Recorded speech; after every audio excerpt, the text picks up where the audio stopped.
నమస్తే, welcome to 7 hills TV bulletin. ముందుగా headlines చూద్దాం.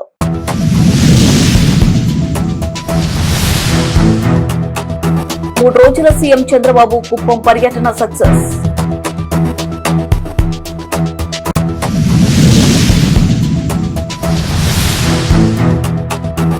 ఆర్టీజీఎస్ కేంద్రంలో ఉన్నత అధికారులతో సమీక్ష నిర్వహించిన సీఎం చంద్రబాబు.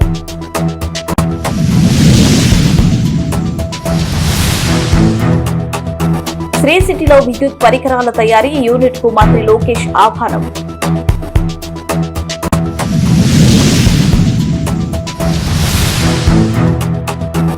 ప్రశ్న రావణ్ అరెస్ట్ దారుణం నారాయణ.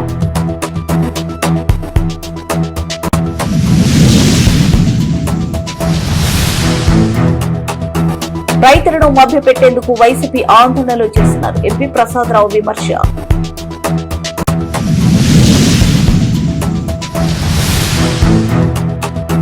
అన్నమయ్య జిల్లాలో ఏనుగుల గుంపు హల్చల్.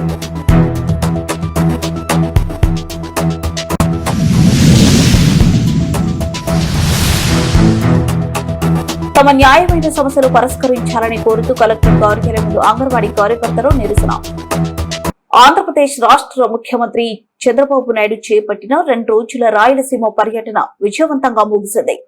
ఈ పర్యటనలో భాగంగా కడప, అన్నమయ్య, చిత్తూరు జిల్లాలో పలు అభివృద్ధి కార్యక్రమాలకు ముఖ్యమంత్రి శ్రీకారం చుట్టారు.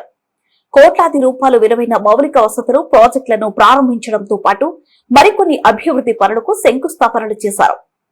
రాష్ట్ర ముఖ్యమంత్రి నారా చంద్రబాబు నాయుడు 6 రోజుల పాటు రాయలసీమ జిల్లాలో అనేక కార్యక్రమాల్లో పాల్గొని పలు ప్రాజెక్టులకు ప్రారంభోత్సవాలు, శంకుస్థాపనలు చేశారు. నెల్లూరు జిల్లాతో మొదలైన సీఎం పర్యటన తన సొంత నియోజకవర్గమైన కుప్పంతో ముగిసింది. నెల్లూరులో పెన్షన్ల పంపిణీ కార్యక్రమంలో పాల్గొన్న సీఎం తదుపరి తిరుపతి జిల్లాలోని శ్రీ సిటీలో హీరో సంస్థకు సంబంధించి పరిశ్రమ స్థాపనకు భూమి పూజ చేశారు. అక్కడి నుంచి జమ్మలమడుగులో జేఎస్డబ్ల్యూ ఆధ్వర్యంలో ప్రారంభమయ్యే స్టీల్ ప్లాంట్ పనులకు శ్రీకారం చుట్టారు.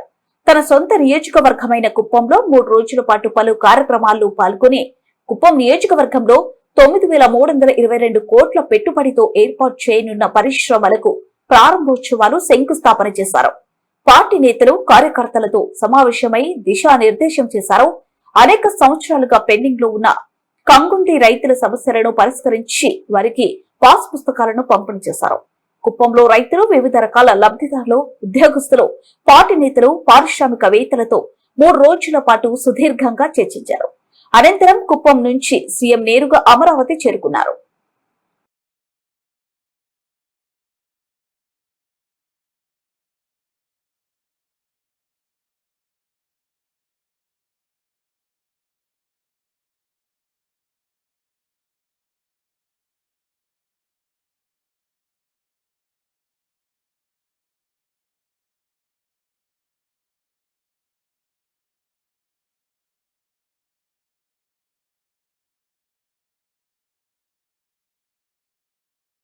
మీ కలల ఇంటికి భవిష్యత్ చిరునామా అమరావతి ఎన్క్లేవ్ చిత్తూరు.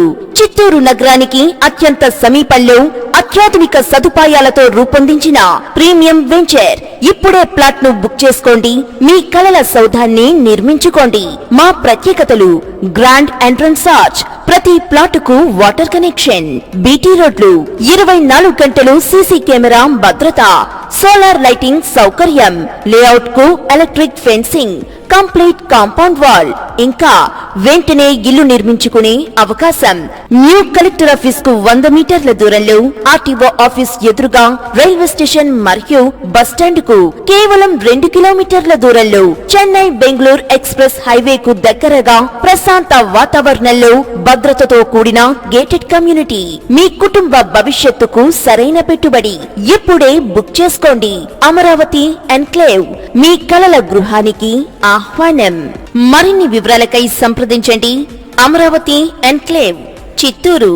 మా ఫోన్ నంబర్ 9177053537 మరియు 9581727374. 5 రోజుల పాటు రాయలసీమ జిల్లాలో విస్తృతంగా పర్యటించిన ఆంధ్రప్రదేశ్ ముఖ్యమంత్రి చంద్రబాబు నాయుడు అమరావతికి చేరుకున్నారు. పర్యటన అనంతరం రాష్ట్ర పాలనపై పూర్తి స్థాయిలో దృష్టి సారించిన సీఎం రాష్ట్ర సచివాలయంలోనే ఆర్టీజీఎస్ కేంద్రంలో ఉన్నత అధికారులతో కీలక సమీక్ష సమావేశం నిర్వహించారు. ప్రజలకు ప్రభుత్వ సేవలు మరింత వేగంగా, పారదర్శకంగా అందేలా తీసుకోవాల్సిన చర్యలపై అధికారులకు పలు కీలక ఆదేశాలు జారీ చేశారు. రాయలసీమ జిల్లాలో 5 రోజుల పర్యటనను విజయవంతంగా ముగించుకున్న ముఖ్యమంత్రి చంద్రబాబు నాయుడు అమరావతికి చేరుకున్నారు. పర్యటనలో ప్రారంభించిన అభివృద్ధి కార్యక్రమాలు, ప్రజల నుంచి వచ్చిన వినతులు, అధికారులకు ఇచ్చిన ఆదేశాలపై సమీక్షించిన అనంతరం రాష్ట్ర సచివాలయంలోని ఆర్టీజీఎస్ కేంద్రంలో ఉన్నత అధికారులతో సమావేశమయ్యారు. ఈ సమావేశంలో రాష్ట్రంలోని వివిధ శాఖల ప్రజలకు అందిస్తున్న సేవలపై సీఎం సమగ్రంగా సమీక్షించారు. ముఖ్యంగా పురపాలక శాఖ, పంచాయతీరాజ్ శాఖ, హోంశాఖతో పాటు ఇతర కీలక విభాగాల పనితీరు, సేవల నాణ్యత, ఫిర్యాదుల పరిష్కారం, స్పందన వ్యవస్థ, ప్రజాసేవల వేగవంతమైన అమలుపై అధికారులతో చర్చించారు. ప్రజలకు ప్రభుత్వ సేవలు నిర్ణీత గడువులు అందేలా చర్యలు తీసుకోవాలని, సాంకేతికతను మరింత సమర్థవంతంగా వినియోగించి పరిపాలనను పారదర్శకంగా మార్చాలని సీఎం అధికారులను ఆదేశించారు. శ్రీ సిటీలో విద్యుత్ పరికరాల తయారీ యూనిట్ ఏర్పాటు చేయాలని Hyosung Heavy Industries Corporation president Yokota తసికేకు రాష్ట్ర ఐటీ శాఖ మంత్రి లోకేష్ విజ్ఞప్తి చేశారు. సౌత్ కొరియా పర్యటనలో భాగంగా Hyosung Heavy Industries Corporation Power Systems president Yokota తకేషితో రాష్ట్ర విద్య, ఐటీ, ఎలక్ట్రానిక్ శాఖల మంత్రి నారా లోకేష్ సియోల్లోని హ్యోసంగ్ ప్రధాన కార్యాలయంలో భేటీ అయ్యారు. ఈ సందర్భంగా మంత్రి నారా లోకేష్ మాట్లాడుతూ, ఆంధ్రప్రదేశ్ ప్రభుత్వం ప్రస్తుతం 8,000 కోట్ల విలువైన ట్రాన్స్మిషన్ నెట్వర్క్ కలిగి ఉందని, 2034 నాటికి 15 మెగావాట్ల ట్రాన్స్మిషన్ రోడ్ మ్యాప్ తో 160 క్లీన్ ఎనర్జీ సాధన ఆంధ్రప్రదేశ్ లక్ష్యంగా పనిచేస్తుందన్నారు. 7,248 ఎండబ్ల్యూ విద్యుత్ ప్రాజెక్టులకు ప్రభుత్వం ఆమోదం తెలిపిందని, వీటన్నిటికీ భారీ స్థాయిలో ట్రాన్స్ఫర్ పరికరాలు అవసరమవుతాయన్నారు. వీటితో పాటు రాష్ట్రంలో పారిశ్రామిక అవసరాల కోసం విద్యుత్ మౌలిక సదుపాయాలు విస్తరణ నేపథ్యంలో విద్యుత్ పరికరాలకు భారీ డిమాండ్ ఉందన్నారు. దీన్ని దృష్టిలో ఉంచుకుని శ్రీ సిటీ సమీపంలో స్విచ్ గేర్లు, ఇతర విద్యుత్ పరికరాలు తయారీ లేదా అసెంబ్లింగ్ యూనిట్ ఏర్పాటు చేయాల్సిందిగా మంత్రి లోకేష్ విజ్ఞప్తి చేశారు. అనంతరం Hyosung Heavy Industries Corporation Power president Yokota Takeshi మాట్లాడుతూ, ఆంధ్రప్రదేశ్ ప్రభుత్వ ప్రతిపాదనలను పరిశీలిస్తామని తెలిపారు.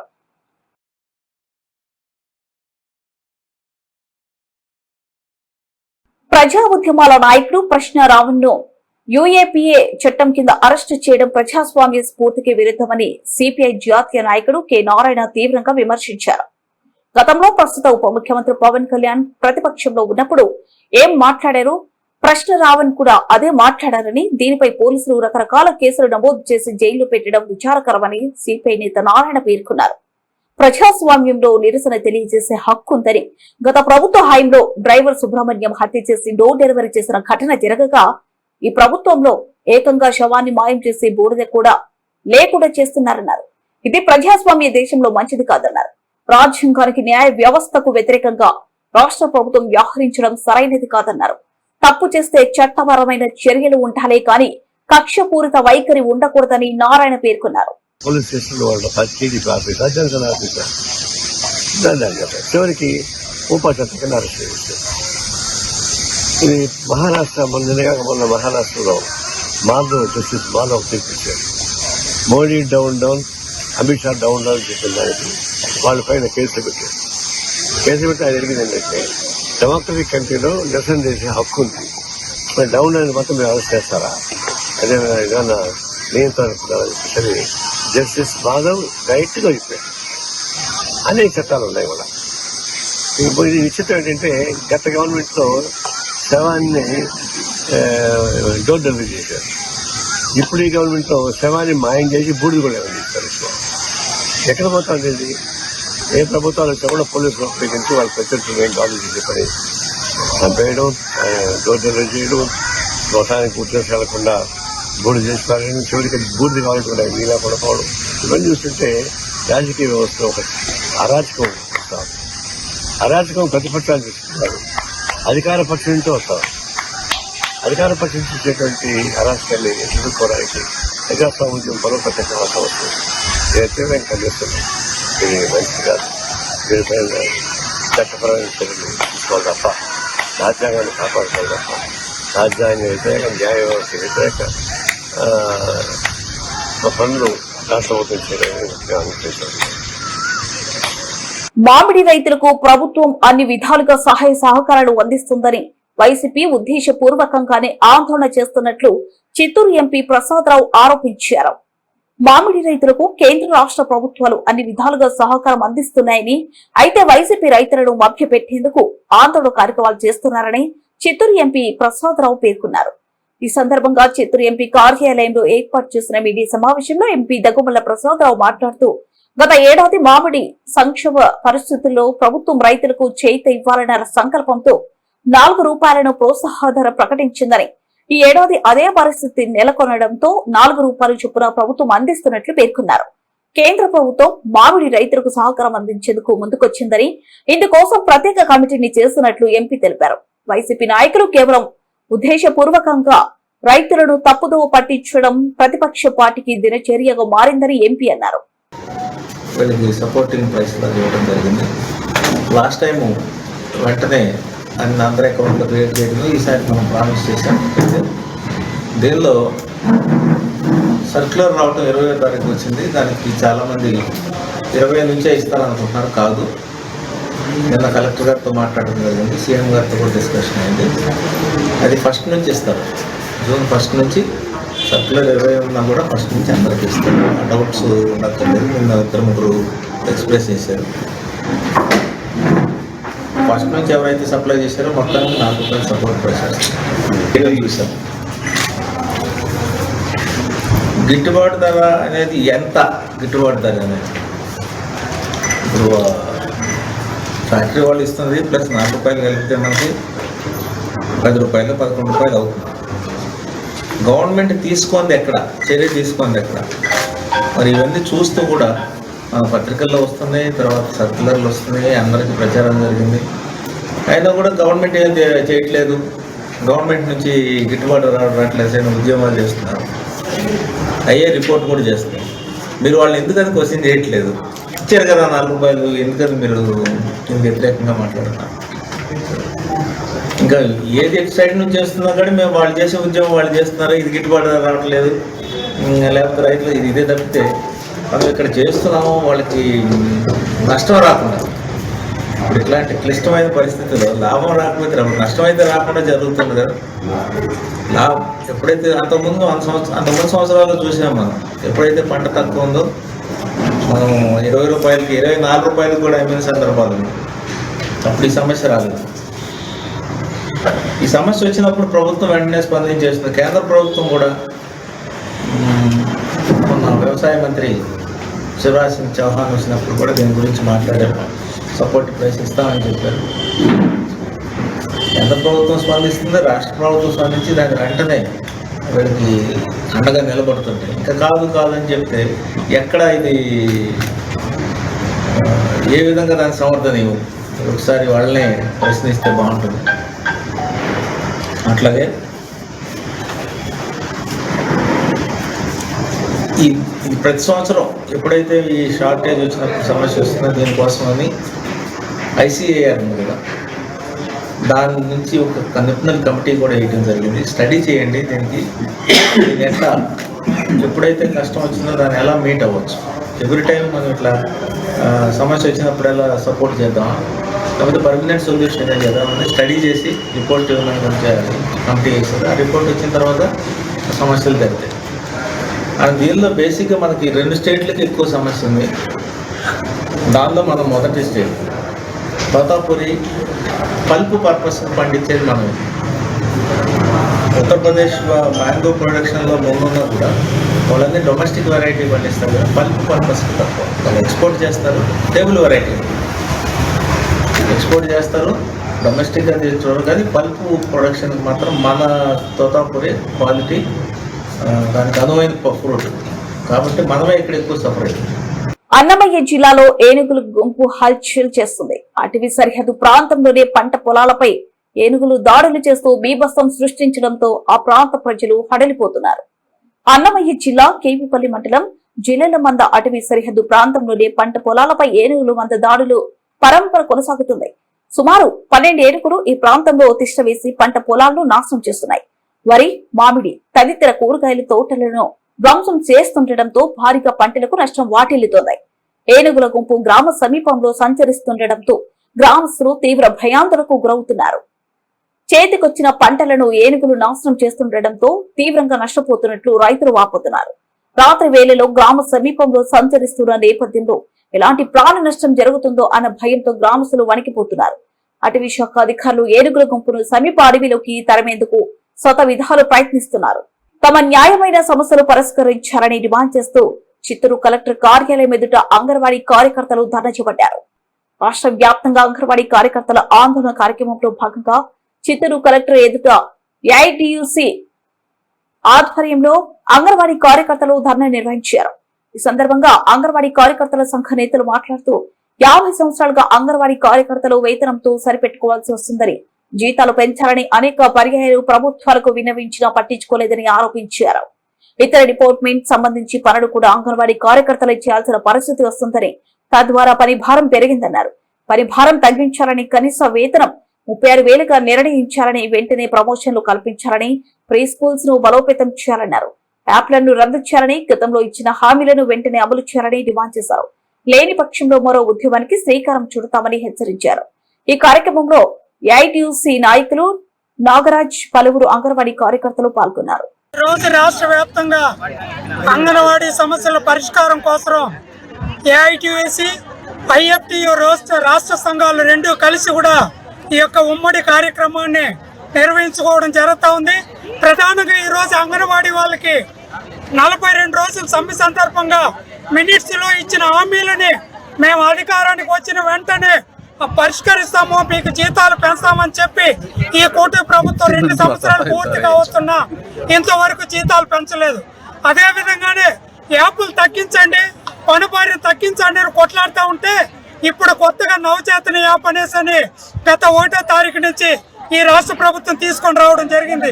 ఇది ఇతర రాష్ట్రాల్లో ఎక్కడా లేదు, ఒక ఆంధ్రప్రదేశ్ లోనే ఈ నవచేతన యాప్ తీసుకొని రావడం జరిగింది.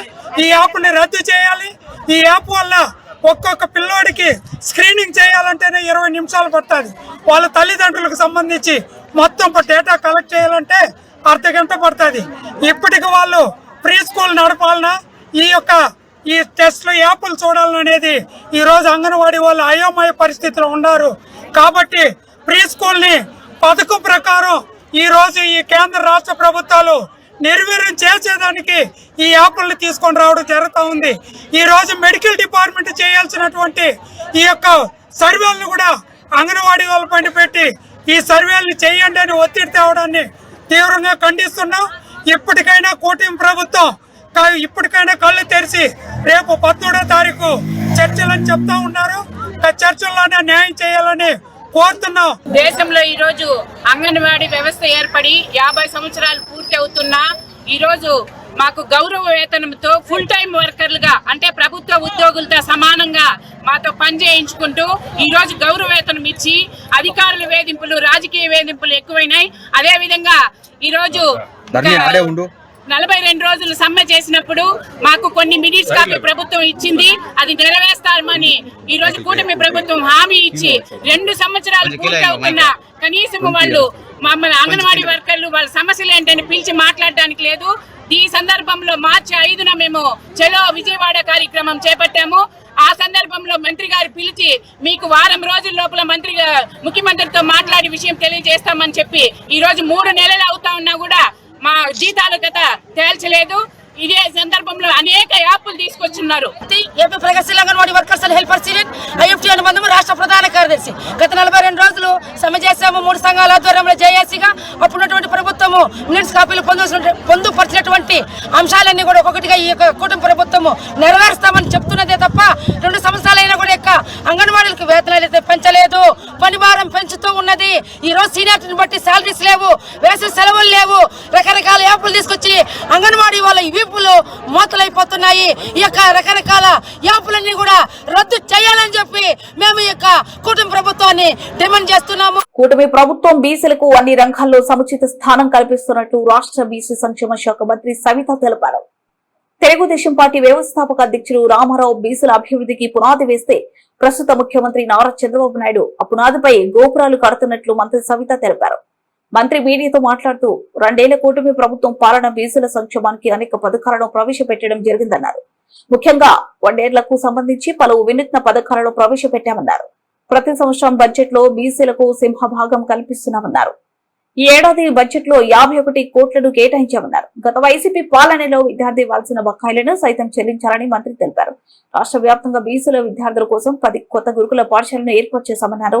అలాగే అన్ని బీసీ హాస్టళ్లకు కనీస సౌకర్యం కల్పించామన్నారు.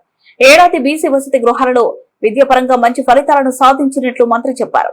బడ్జెట్లో 47,000 కోట్లు కేటాయించారన్న విషయం తెలియజేస్తూ మరి మూడో బడ్జెట్లో 51,000 కోట్ల రూపాయలు కేటాయించిన చరిత్ర కూటమి ప్రభుత్వం అన్న విషయం కూడా మీకు తెలియజేస్తున్నాం. మరి అంతేకాకుండా బీసీలు అన్ని రంగాల్లోనూ ముందుండాలంటే మరి గట్టి పునాదులు వేయాలి. ఆ పునాదే, ఆ వజ్రాయుధమే మరి విద్య అని గ్రహించారు మరి అన్న నందమూరి తారక రామారావు గారు. అదే ఆశయంతోనే మాన్యశ్రీ ముఖ్యమంత్రి చంద్రబాబు నాయుడు గారు కూడా మరి బీసీ బిడ్డలకు మరి పెద్దపీట వేశారన్న విషయం కూడా తెలియజేస్తూ మరి మన రాష్ట్రంలో ఉన్న ఎంజేపీ గురుకుల పాఠశాలలు మరి 109 అంతేకాకుండా మరి బీసీ హాస్టల్స్లో మరి గత ప్రభుత్వం పెట్టిన డైట్ బిల్లులు పెండింగ్ కూడా క్లియర్ చేస్తూ మరి 109 గురుకుల పాఠశాలలో మరి సుమారుగా 50,000 మంది విద్యార్థులు దాకా ఉన్నారు. ఆ 50,000 మంది విద్యార్థులకు మరి పర్ఫార్మెన్స్ కూడా మరి స్టేట్లోనే నంబర్ 1 రావడం కూడా జరిగిందనే విషయం కూడా తెలియజేస్తూ ఈ ఏడాది 10th రిజల్ట్స్ 96.02%, ఇంటర్మీడియట్ రిజల్ట్స్ 94% మరి పర్సెంటేజ్ కూడా రావడం కూడా జరిగింది. అంతేకాకుండా మరి IIITలో గత ఏడాది 302 మంది, ఈ ఏడాది 375 మంది కూడా ఎంపికయ్యారన్న విషయం కూడా తెలియజేస్తూ మరి అభివృద్ధి ధ్యేయంగా ముఖ్యంగా పిల్లలకు ఎంజేపీ గురుకుల పాఠశాలల్లో చదువుకుంటున్న విద్యార్థులకు గత 5 సంవత్సరాలు అంటే వైసీపీ ప్రభుత్వంలో నిర్లక్ష్యానికి గురి కావడంతో బీసీ బిడ్డలు చాలా ఇబ్బంది పడ్డారు. చాలా విధాలుగా కనీస అవసరాలు కూడా మరి లేక, వసతులు లేక ఇబ్బంది పడుతున్నారని ముఖ్యమంత్రి గారి దృష్టికి తీసుకెళ్లడం, ముఖ్యమంత్రి గారు ఇమీడియట్గా మరి నిధులు కూడా కేటాయించటం, ఆ నిధులు కేటాయించిన దాంట్లో మరి మరమ్మతులు కూడా చేశాం. దాంతోపాటు CSR ఫండ్స్ కూడా తీసుకురావడం కూడా జరిగింది. బులెటిన్ ముగించే ముందు హెడ్లైన్స్ మరోసారి.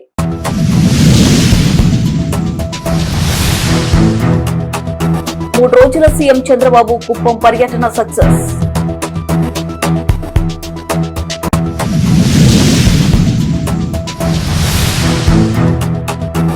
ఆర్టీజీఎస్ కేంద్రంలో ఉన్నత అధికారులతో సమీక్ష నిర్వహించిన సీఎం చంద్రబాబు.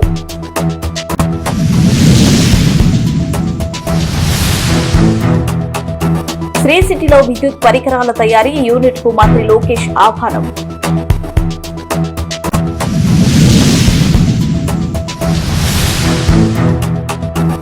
ప్రశ్న రావణ్ అరెస్ట్ దారుణం నారాయణ.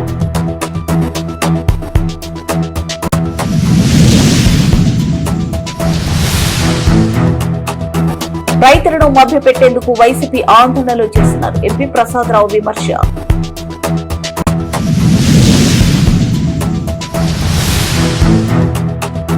అన్నమయ్య జిల్లాలో ఏనుగుల గుంపు హల్చల్.